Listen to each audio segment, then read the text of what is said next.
Well, hello and welcome to another hardcore Nuzlocke. Today I want to attempt a run of Pokemon Emerald using only the Dark type.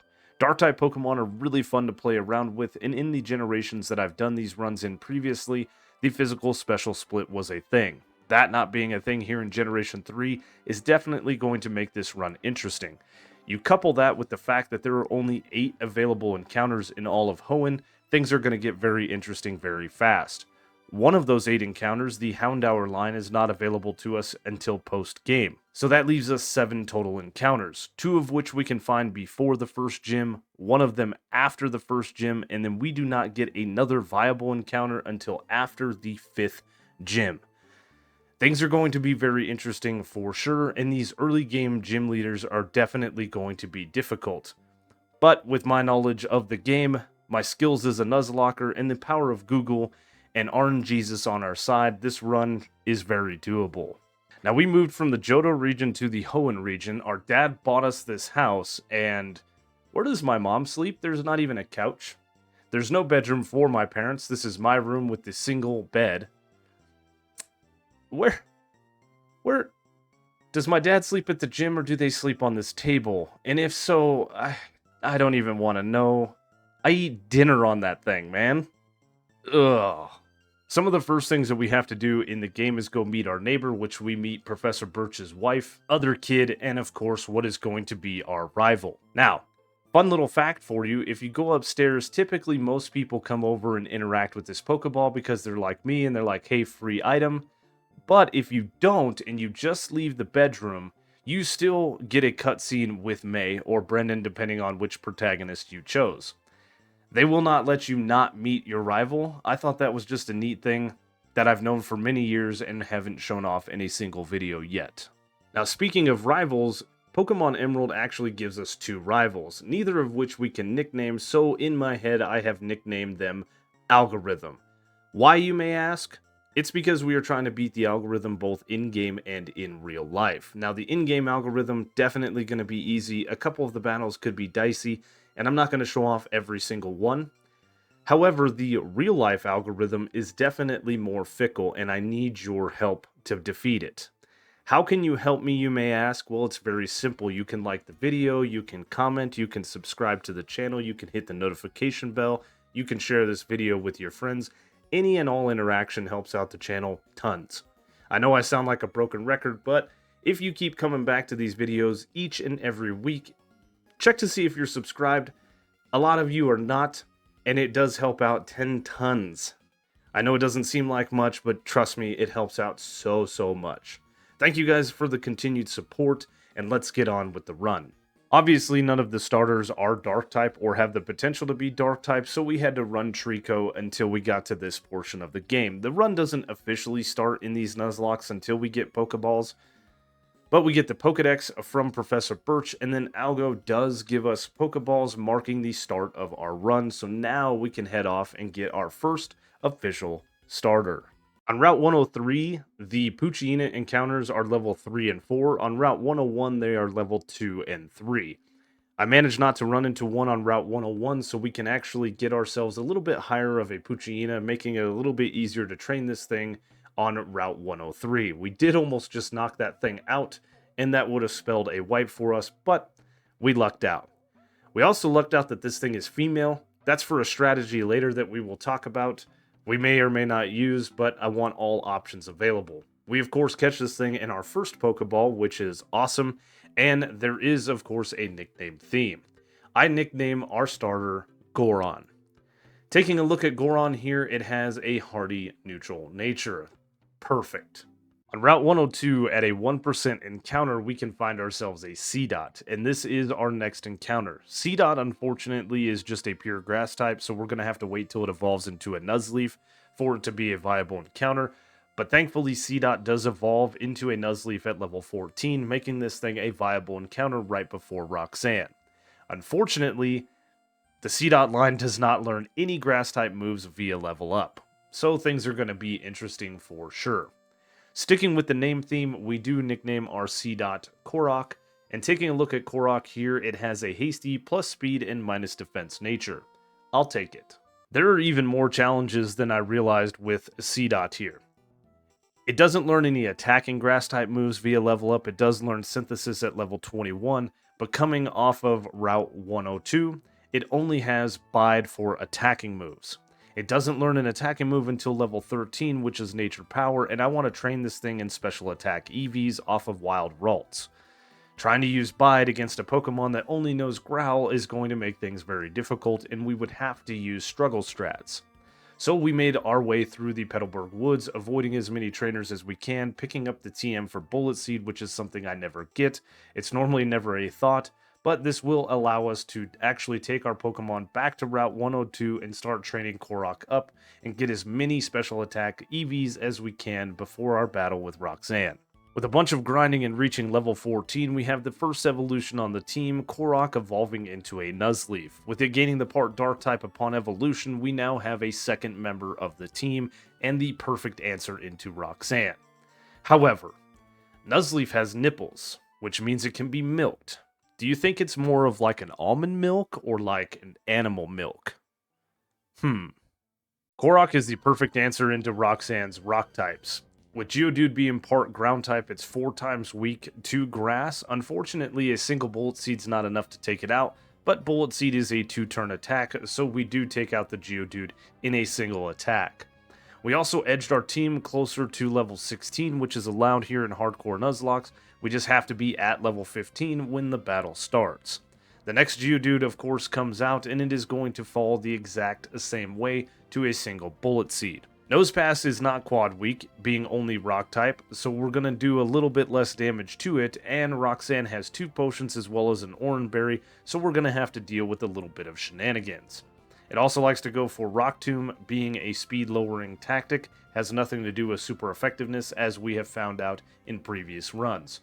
Our first Bullet Seed does a little bit of damage, and then the second one gets a critical hit down to low yellow health, and had this been a 4-turn attack, we would have swept this battle no problem, but we only hit 3 times.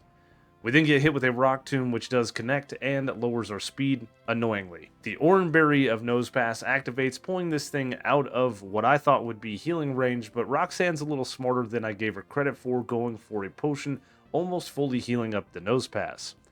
That's very unfortunate, it's just dragging this battle out. Our next Bullet Seed takes Nosepass to half, and then we hit it again with Bullet Seed, taking it down to low yellow health. We get hit with another Rock Tomb down to 18 HP, activating our Oran Berry, bringing us back up to 28 HP. Roxanne then uses her final potion, bringing Nosepass up to about 3/4 of its health, and then we fire off another Bullet Seed that of course only gets a 2-turn attack, taking Nosepass right to about half. It then goes for block, throwing the battle. Another Bullet Seed connects and leaves Nosepass on a sliver. That's very annoying. We then get hit with a tackle, leaving us at 20 HP as we fire off one more Bullet Seed, winning us our first gym badge. Making our way to the Rust Turf Tunnel, or as I like to call it, the Whismer Tunnel, we have to battle Team Aqua. There's a bunch of Team Aqua and Team Magma stuff I'm not going to show, but this guy, for whatever reason, stole the Devon goods and then stole somebody's Pokemon. Like, why did you take a Wingull, dude? Go back to Route 103 and you can catch 100 of them. I don't understand it. No matter, Goron puts in some work knocking out his Poochyena, and we save Mr. Briny's Pico. It's a Wingull named Pico, and you stole it. None of this makes sense. Because of that act of heroism, Mr. Briny offers us a ride in his boat, because he's a sea captain. Now, do you think he was a sea captain, like, for luxury cruises or maybe some yachts, or do you think Mr. Briny was a pirate, sailing the seas, wreaking havoc? And do you think the abandoned ship out on Route 107 is actually Mr. Briny's pirate ship? Battling the trainers just outside of Granite Cave and leveling up to level 18, we have another big evolution of the team, with Goron evolving into a Mightyena, getting us the Intimidate ability, which is phenomenal. As we deliver the letter to Stephen Stone, we're looking ahead at the Brawly battle, and on the surface, this battle is impossible. A team full of fighting types against a team of dark types spells a loss for sure. Fortunately for us, Game Freak decided to add an encounter here in the Granite Cave that turns this impossible battle from a guaranteed loss to a guaranteed win. That encounter, of course, is Sableye. I've used this thing a couple playthroughs back when we did our ghost type run. Jesus, I almost KO'd that thing. And Sableye was the MVP on the team for sure. This thing being part ghost type means that Brawly cannot physically attack Sableye in any way, shape, or form. Couple that with Nightshade, and we have a guaranteed victory. We have to catch this Pokemon, though, is the caveat, and Sableye has a very low catch rate. So I did stock up on as many Pokeballs and stuff as I could. I have a few Great Balls. And fortunately for us, it doesn't take too long. We burn through our Great Balls and then start burning through a few Pokeballs, but eventually we do catch the Sableye. Sticking with the name theme, we do name this thing Gerudo. And Gerudo has an impish plus defense and minus special attack nature. That's perfectly fine with me. In my Ghost only run that I did of Pokemon Emerald, I had it confused of how Ghost types work. The only Pokemon that are immune to Ghost type moves are normal Pokemon. Ghost types are immune to normal type moves and fighting type moves. Unless you're playing Generation 1, then fixed damage moves hits no matter what.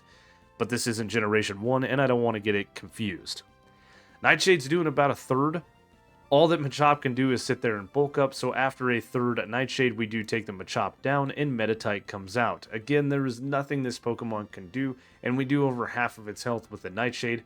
Reflect doesn't matter because we're using a set damage move, and one more Nightshade takes it out. Makuhita takes about a third from Nightshade as it comes out, and it can only go for bulk up. This thing has a berry on it, so that's going to just elongate this battle a little bit more, and Brawly, of course, has some potions. So as we drop this thing into red health with Nightshade, Brawly does in fact use a super potion. As I said, it just makes the battle that much longer, but eventually we do take this thing out, and we don't run out of power points from Nightshade. On Route 110, we have a rival battle with Algo. This is a notorious battle for ending a lot of Nuzlocks, especially for the ill-prepared and those that forget that the battle is here. It may seem weird that I'm leading Goron, considering she has a Combuskin with stab fighting moves, but I have a plan. A single bite is enough to take out her lead Wingull, and out comes her Combuskin. My plan is to go for Sand Attack, which we connect on the first turn, and then we get hit with a double kick, that if that had gotten 2 crits, it would have taken us out. We could have survived 1. Unfortunately, we have to swap, and I swap in Gerudo as she goes for Focus Energy, reading the swap maybe? The AI cheats, I know it does. We go for a priority fake out, doing a little bit of chip damage, and then we get hit with an Ember. Clap back with a Nightshade that unfortunately I think is just out of range for a KO. We get hit with another Ember as I'm going for Fury Swipes, but we miss. She then misses an Ember, which the Sand Attack helped with, and we can fire off a Fury Swipes that unfortunately gets a 3-turn hit and doesn't quite take out the Combuskin. Fearing a critical hit, I decide to swap into Korok, which is a very, very risky play on my part, considering this thing was going for Ember, but I go unpunished, surviving on 17 HP of health, and I can fire off a priority fake out, taking out the Combuskin. This just leads Lombre, so I swap back into Goron. Lombre has a very terrible moveset, so it can't do much to us, and after 3 bites, it goes down. The upcoming battle with Wattson is going to be very difficult, and I've spent a lot of time strategizing for that battle. Right now, we're going to go pick up all of the items and stuff that I think can help us win that battle, and what a lot of people don't see is the behind the scenes of that. The strategizing, the research that goes into this, finding out where all the different held items are, HMs, TMs, movesets. When do we want to evolve our Pokemon? Like leaving Seedot to level 21 to learn Synthesis would have been a good idea, but we wouldn't have been able to use it in the battle against Roxanne.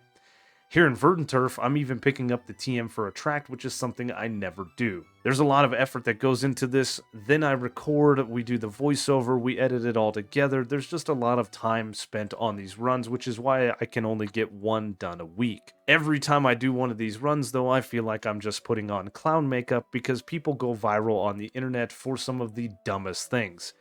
The last one, or big one rather, is very simple.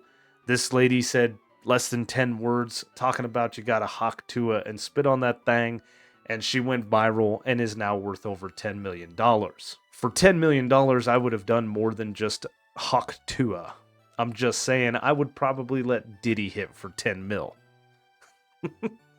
There's not a lot that I wouldn't do. 10 million would definitely carry a lot of the things that I have away. and take a lot of burden away. People say that money can't solve all your problems, and those are people that their only problems are, do I want my Lamborghini yellow or do I want my Lamborghini red? Anyway, let's get the rest of the items that I need and prep for this upcoming battle with Wattson. Wattson should never be taken lightly. His team is very formidable and we could easily wipe in this battle.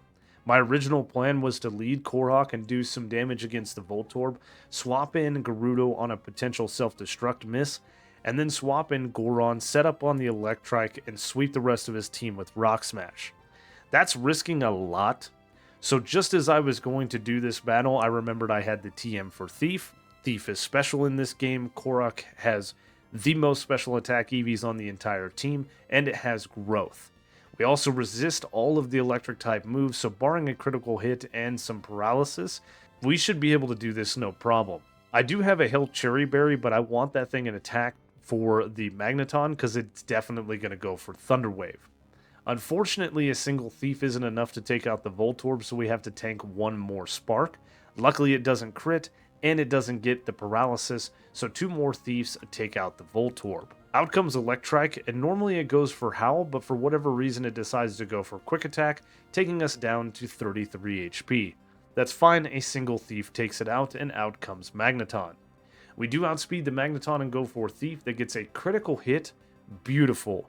We then get hit with that Thunder Wave that I thought for sure we were going to get hit with. Thief would have done a third of Magneton's health, and I figured we'd be paralyzed for the Manectric, but we get off another Thief, KOing the Magneton with no paralysis, sitting at 33 HP as Manectric comes out. I go for Thief turn 1, doing it over half of Manectric's health and stealing its Citrus Berry. It goes for Howl to raise its attack, and then Citrus Berry activates, healing me up to 63 HP. We then get outsped by a priority quick attack down to 40 HP, but we can fire off another Thief, sweeping Wattson's team. The amount of stuff that we have to do between the 3rd and 4th gym is absolutely amazing. Going all the way to Meteor Falls, dealing with the Team Magma stuff, it's just annoying. However, I wanted to show this off that coming here on Route 114, did you know that you can actually just walk behind this house to get the Person Berries that are sitting here? Most people think you have to have Surf, but you don't. And this is how we get our Person Berries for the Norman battle. And of course, on top of Mount Chimney, after beating Maxie, we want to make sure we get our hands on the meteorite. Then head back to Fall Arbor Town into this house and talk to Professor Cosmo. He definitely feels bad for all of the events that just took place. No matter, he wants to swap the meteorite for a TM, which happens to be the TM for Return. Are you enjoying the run? Why not subscribe to the channel? I'll see myself out. Now, Flannery can be difficult. Her Torkoal is very beastly. Having the White Herb and Overheat, couple that with the potential Sunny Day setup, she could easily sweep my entire team. Luckily for us, we found the TM for Dig just outside of Fall Arbor Town, and with a little bit of setup, this should be an easy battle. The Intimidate definitely helps against the fairly frail Numel. Magnitude 6 doesn't do hardly any damage to us, and I need to set up 5 Howls. I do not have the Soft Sand equipped in this battle because it would do minuscule extra damage, and I figured the Oranberry would be a little bit better. We do have to hope that Numel stops going for Magnitude so that when we're underground we don't take damage. The Overheat miss is very nice. That gives us another free turn to set up. Takedown does a little bit of recoil damage to itself, which is fine. Eventually, we do get taken below half with a Magnitude 7, activating our Oranberry, bringing us back up to 48 HP, as we have set up 5 Howls and can now go for Dig. Numel cooperates, going for a takedown that of course misses, and we can one-shot it with Dig. Out comes Slugma. Again, we one-shot it with Dig. Camerupt comes out. It doesn't go for Magnitude as we go for Dig, so we can easily one-shot it. And last but not least is the Torkoal that does have the sun set up. Goes for Overheat that misses because we're underground, and a Dig is enough to one-shot the Torkoal. Getting the Go Goggles from Algo right after we beat Flannery is awesome. Normally this doesn't matter in most of our runs, but this does allow us to go to the desert where there's another potential encounter. On Route 111, we run into a Cacnea, and just like the C-Dot we caught earlier, it is a pure grass type. It doesn't gain its dark typing until it evolves into a Cacturn at level 32, which happens to be one level after the level cap. So as I said earlier in the run, we're still only going to be able to use the teammates you see on the right-hand side, which now as I look at it, I forgot to put up Sableye's nickname. We'll fix that momentarily.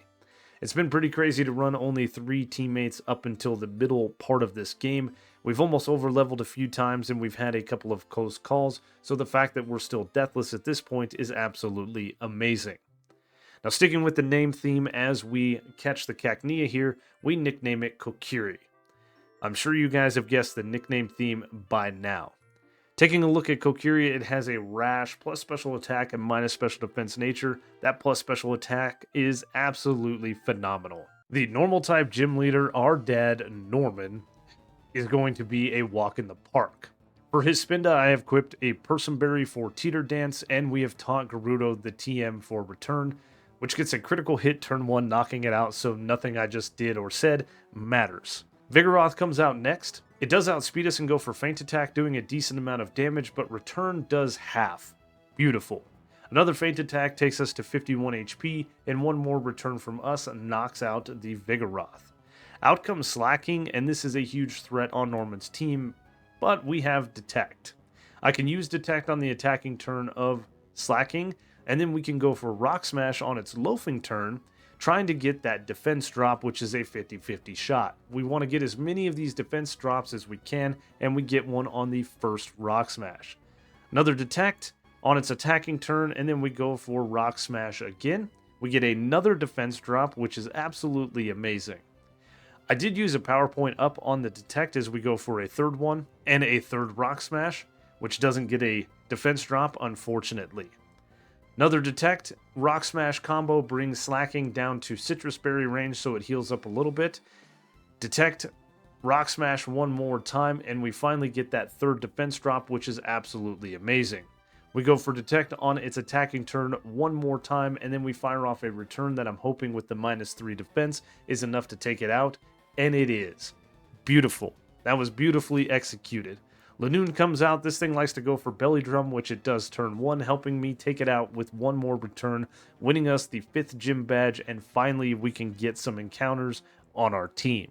On Route 118, we can talk to this guy, and he will give us the Good Rod. That is the key for our next 2 encounters. After talking to the guy with the Good Rod, turning 90 degrees, and using said Good Rod, we have our next encounter, a Carvana.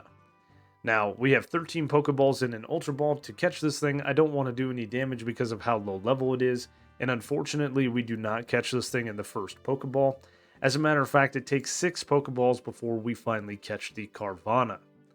Sticking with the nickname theme, we nickname this thing Helion. Once again, can you guys guess the nickname theme? I bet you can. Taking a look at Helion, it has a naughty plus attack and minus special defense nature. If only it wasn't Gen 3. Making our way to Petalburg City, we can fish in the little pond north of the Pokemon Center, and with the Good Rod, we can fish up a Corphish. Now, just like C-Dot and Cacnea, this thing is a pure water type and doesn't gain dark typing until it evolves, but still, this does give us a chance for another encounter. And just like the Carvana before it, it doesn't go quietly. Luckily, we have stocked up on a bunch of Pokeballs as well as some Great Balls, so after quite a few Pokeballs and a Great Ball, we finally catch this thing and can put it on the team. We nickname it Zora, sticking with the nickname theme, and taking a look at Zora here, it has a docile, neutral nature. After a bunch of training, we now have an evolution frenzy, starting off with Kokiri evolving into a Cacturn, making this finally a viable member for the team. At level 30, Helion evolves from a Carvana to a Sharpedo. This thing is a fast glass cannon, but a welcome addition to the team nonetheless.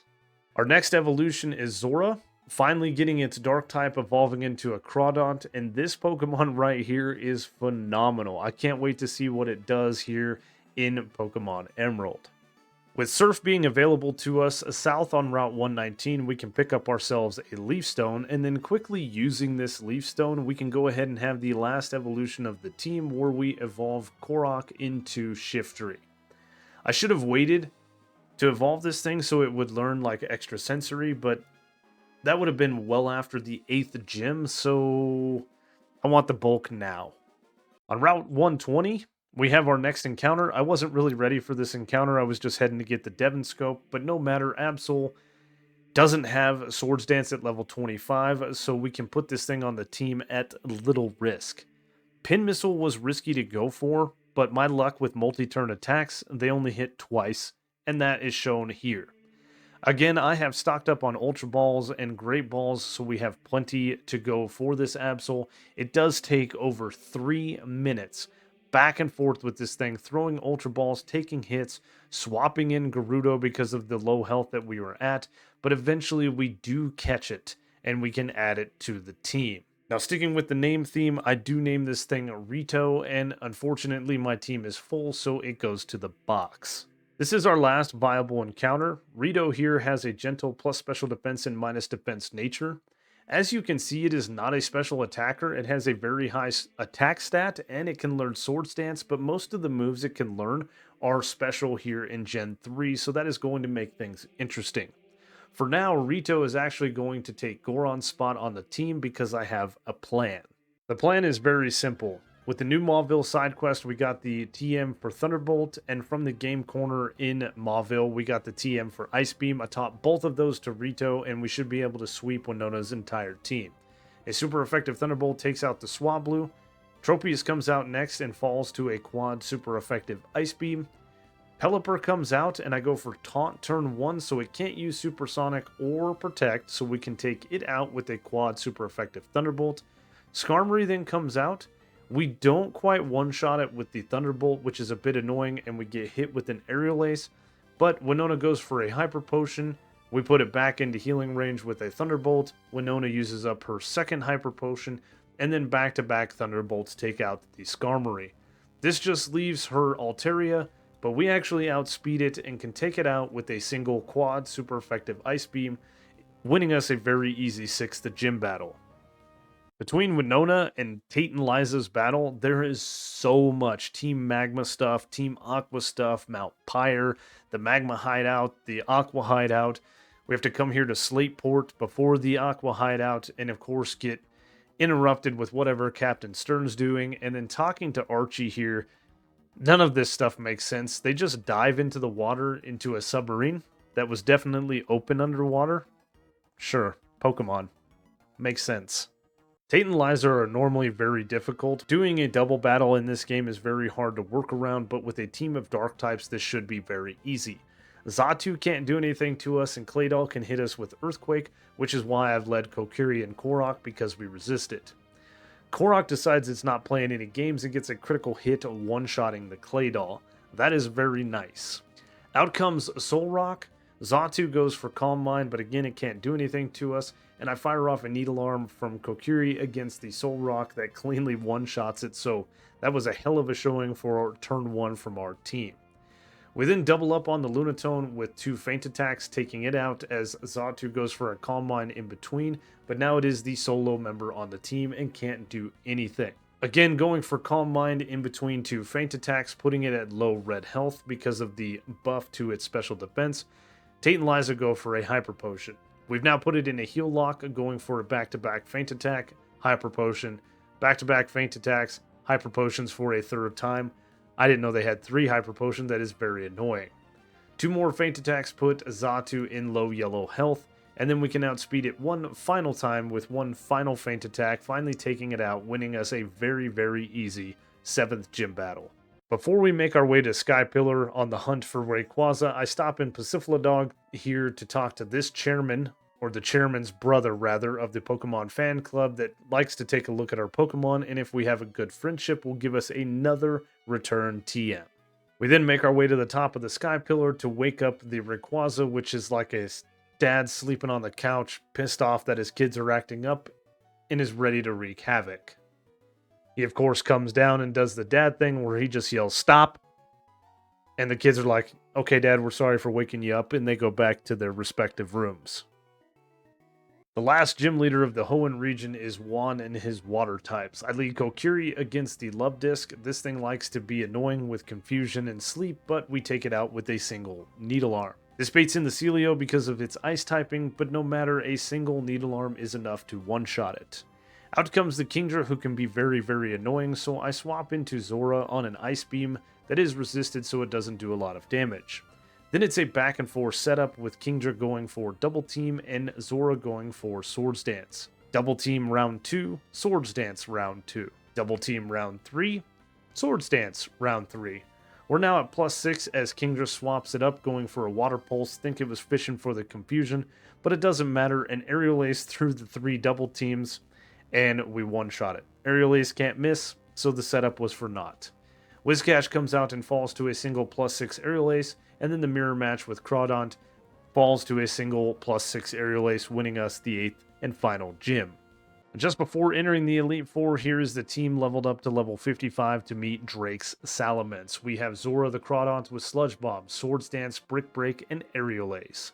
Kokiri the Cacturn with Needle Arm, Elite Seed, Feint Attack, and Growth. Korok the Shiftry with Solar Beam, Feint Attack, Growth, and Sunny Day. Karuto the Sableye with Shadow Ball, Rock Tomb, Return, and Detect. Rito the Absol with Thunderbolt, Ice Beam, Taunt, and Bite. And rounding out the team is Helion the Sharpedo with Surf, Crunch, Ice Beam, and Strength. Unfortunately, Goron is going to take a back seat. The Intimidate would probably help us in the Elite Four, but I really do have a plan where I think about half my team isn't even needed. First up for the Elite Four is Sydney and his Dark types. This is our rival throughout the entire game because we have Dark types as well, but we are definitely the better trainer. Zora can't have its attack lowered because of its Hypercutter ability. I don't even need to set up as we are quite a bit higher in level. A single Brick Break takes out the Mighty Ina.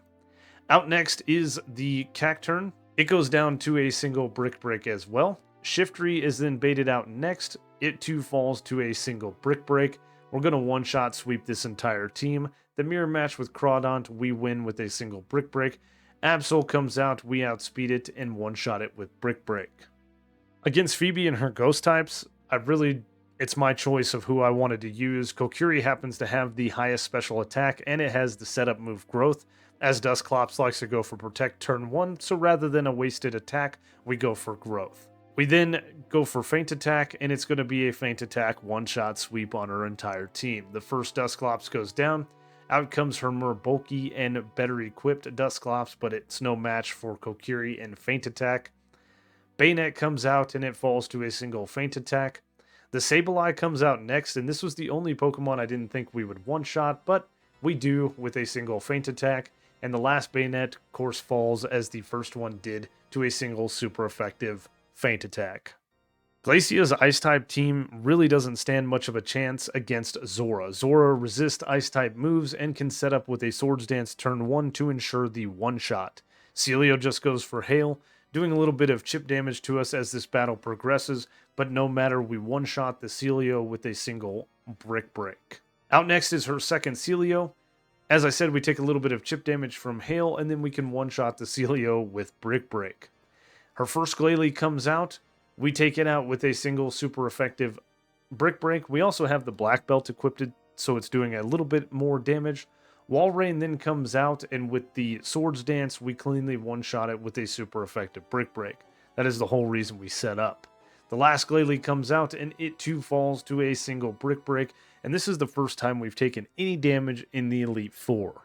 Drake is up last for the Elite Four, and his team is a little bit more scary. I could have led Helion, but instead I decided to lead Rito, who can learn Calm Mind. Shogun goes for Protect turn 1, as it always does, and I set up a Calm Mind. Now I need a second Calm Mind for the Kingdra, so I go for it, and Shogun doesn't go for Protect, which means it's going to go for Rock Tomb. Luckily for us, Rock Tomb misses. The speed drop would have spelled disaster. We can then fire off an Ice Beam that cleanly one-shots the Shogun. Out next is the Altaria. Altaria is outsped and taken out with a +2 quad super effective Ice Beam. This brings out Kingdra. We fire off a Bite that does well over half of its health. This is what we needed the +2 for, and it goes for Dragon Dance. Because it is now faster than us, it hits us with a smoke screen, which is annoying, but we break through that to fire off another bite to take it out. As Flygon comes out, we miss our Ice Beam and we get hit with an Earthquake that takes us down to 32 HP. Had that crit, we would have lost Rito, and this is a bit risky in the rest of the battle, but Flygon does go down to a quad super effective Ice Beam, and luckily, we don't miss our last Ice Beam against the Salamence, so a quad super effective +2 Ice Beam takes it out. Kokiri and Zora have been the shining stars in the Elite Four, and in no different is the champion. Against the Whale Lord, I lead Kokiri, and we can easily one-shot this thing with a Needle Arm. This, of course, does bait out Melodic next because Melodic has Ice Beam, and unfortunately, this is the point of the battle where I don't think I can win this without a setup, and I also don't think I can do this without a sacrifice. I need to set up Leech Seed against the Melodic, and then Kokiri unfortunately makes the ultimate sacrifice, falling to a single super effective Ice Beam. That sacrifice, of course, was not in vain because now we can bring Zora out for free, and we can set up a Swords Dance. Melodic just goes for Recover. We set up another Swords Dance, and Melodic decides to go for Toxic, but I was prepared for this with a held Pecha Berry. We set up one last Swords Dance, and for whatever reason, Melodic decides to go for Surf, which is resisted, and then the Leech Seed recovery brings us to 114 HP before we can fire off a +6 boosted return to take out the Melodic. Ludicolo comes out next and falls to a single super effective Aerial Ace. We didn't really need to do that, but it is what it is. Tentacruel comes out and falls to a +6 return. Whiscash falls to a +6 return as well. And last for Wallace is his Gyarados, which cannot intimidate us because of Hypercutter, and we can fire off a +6 return to win us the champion battle. I don't think I could have done this deathless. I don't think I could have done it without a setup, but no matter, Zora has swept the Elite Four almost single-handedly. I absolutely had a blast with this run, and these Dark-type Pokemon were great. I know that Zora, Rito, and Kokiri were the only three that got playtime in the Elite Four, but without Helion, we would have never been able to breeze through the Team Aqua and Team Magma stuff. Gerudo was pivotal in beating Norman, and of course, Korok got us through the early part of the game. It just kind of fell short to how bulky and powerful Kokiri is. No matter, it was a team effort to get here in the champion battle, with Kokiri making the ultimate sacrifice. This was a great team, and of course I've used Korok and Kokiri before, but Zora, geez, what a beast of a Pokemon. I'm really happy we got to use that thing. Great team, great run. I had 10 tons of fun doing it, and I hope you guys enjoyed it as well. If you enjoyed this run, you know the routine at this point. Leave a like, leave a comment, consider subscribing if you're new to the channel. It's time for me to get editing on this video and try to get this thing up in a timely manner. Thank you again for the continued support, and I will see you on the next one.